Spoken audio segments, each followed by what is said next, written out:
काय सांगाल मी आता? आज सोलापूरच्या दौऱ्यावरती पहिल्यांदा मी उपसभापती या पदाचं ग्रहण केल्यानंतर मी आलोय.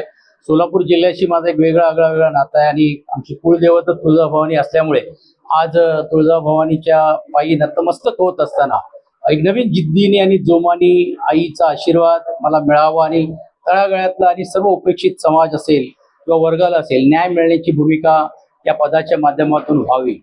आज अक्कलकोटचाही देखील दर्शन घेतलं, स्वामी समर्थांच्या इकडे पण नतमस्तक झालो. अन्नछत्र मंडळाचा पण जो चाललेला कामकाज आहे त्याचा आढावा जन्मंजय महाराज भोसले यांच्याकडनं घेण्याचं काम केलं. तर हा माझे घर आहे, जे म्हणून घरातला जो आनंद असतो तो पहिला कुठे यायचं. तर आज सहकुटुंब आज मी इकडे आलोय आणि या सर्व कार्यकर्ते तुम्ही बघतायत आमच्या समोर आहेत. सर्व माननीय खासदार, आमदार, सर्व ही मंडळी आज माझ्याबरोबर आले. तर मला वाटतं एक ऊर्जा मिळते इकडे आल्यानंतर, एक स्फूर्ती मिळते आणि परत जिद्दीने आणि जोमाने आपण उभं राहू शकतो. आणि ज्या समाजासाठी आपण समाजसेवेमध्ये आलोय त्यासाठी काहीतरी केलं पाहिजे, हे दायित्व आपलं आहे. ही जी जाणीव मला वाटतं इकडे नतमस्तक होऊन झाल्यानंतर ते होते. काय सापडलं? देवीकडे नेहमीच येतो तर सर्वांना सुख समृद्धी दे, अशी जिद्द दे, ताकद दे आणि पूर्ण रीतीने या राज्याला चांगल्या रीतीने मोठ्या प्रमाणावरती भरभराट दे.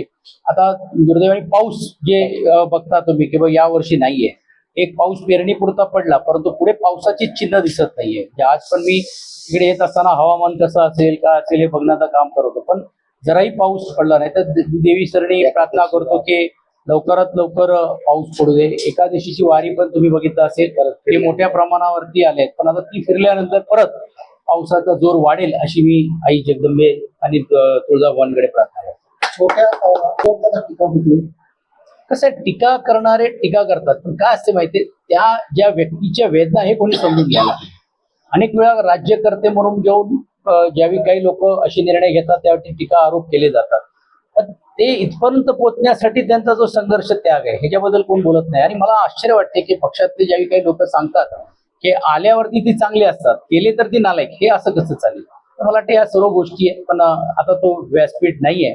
पण एक गोष्ट नक्की आहे की ओमराजे असतील, मी असेल, तिकडे संजय पाटील असतील खासदार, ही जी नवीन तरुण फळी जी आहे ती निश्चितपणे पक्षाला चांगली ताकद मिळेल आणि समाजाची कामं जी रखडलेली आहे त्या भागामध्ये.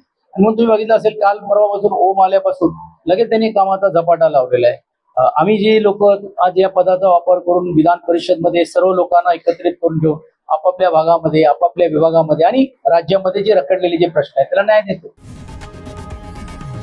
लोकशाही मराठी ऐका, पहा, जागरूक रहा.